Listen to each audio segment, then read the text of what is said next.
So we have arrived here at Selsø Castle, and I have taken up position right outside on the parking lot. And why have I done that? Well, because I just want to point some things out before we head in and look at the beautiful castle, and before I tell you if it's something you should visit.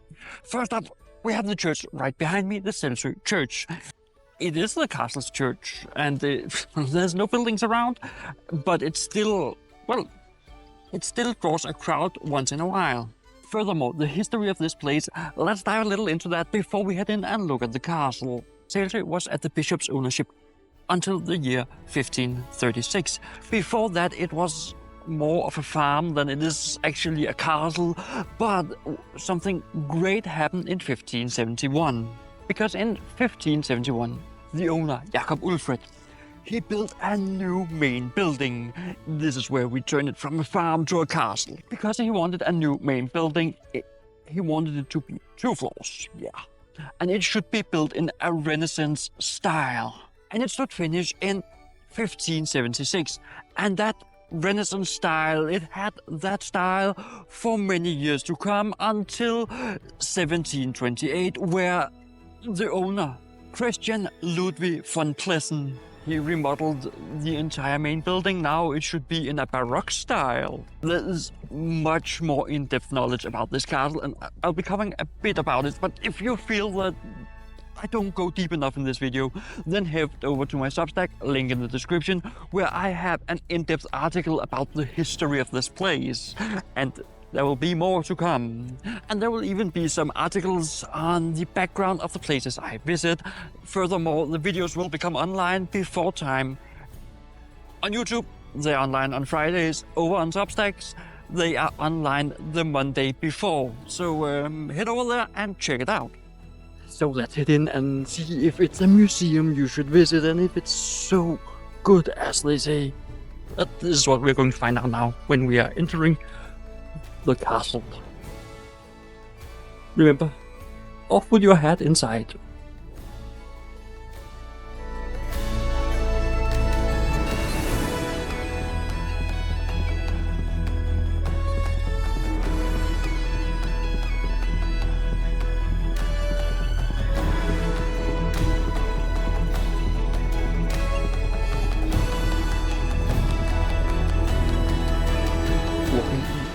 Big rooms gives you something to think about. Imagine walking around in here on the height of the castle, when there was life, when there was excitement. I imagine big parties being held in this castle. The dining table is set for 12 people in this beautiful big room. I imagine they would have a lot of space around them in these times, also because of the dresses. They were so large, as you can see right here. Always remember, when you're at places like this, write in the guest book, so they know how to find me. But let's check out the rest of the castle. Let's head up to the attic. This big, impressive wooden construction. You're not allowed to walk so much up here, but there's not that much to see. It's a great wooden construction. I know I have my hat on because, well, it gets tiresome to walk around with it in your hand. But it's actually quite impressive what they made of this, how they have made it, and what it holds.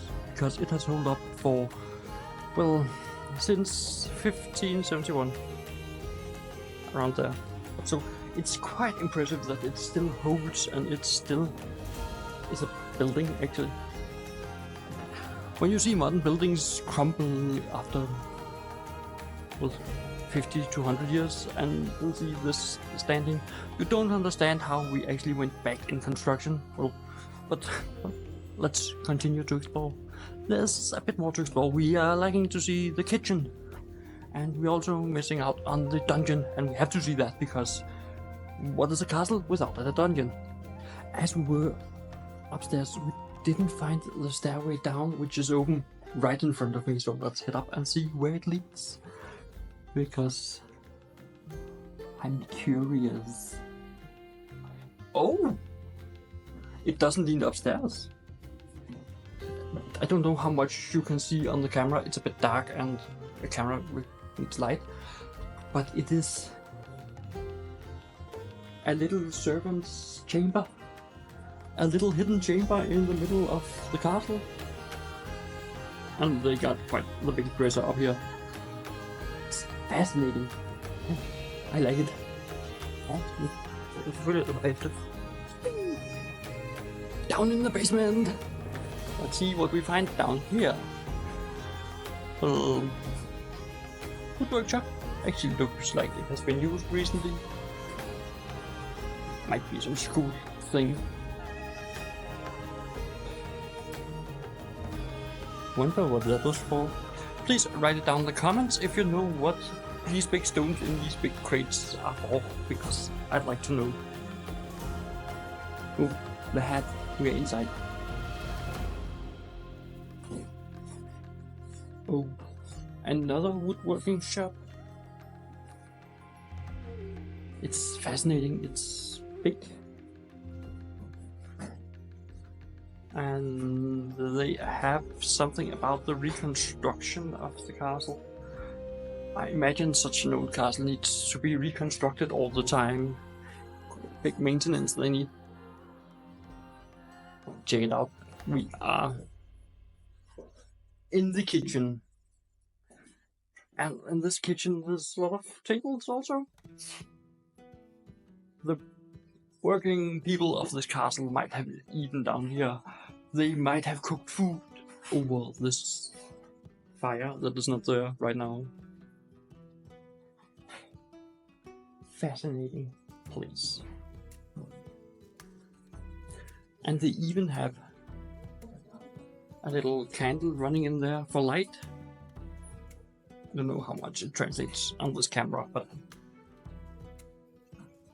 working in here, well, there was not that much light. That's a bummer. Great thing we even invented electric lights so we can see what we are cooking instead of just guessing. It's a bit sad to walk in here and see the disrepair of the place. This once proud castle that has been the home of bishops and great lords, and now it has fallen into a bit of disrepair. So I urge you to come out and support this museum so we can see the greatness, and it can be, well, a great castle once again. Let's head down to the dungeon. It's a bit dark and steep. But let's see if we can record something down here if there's enough light.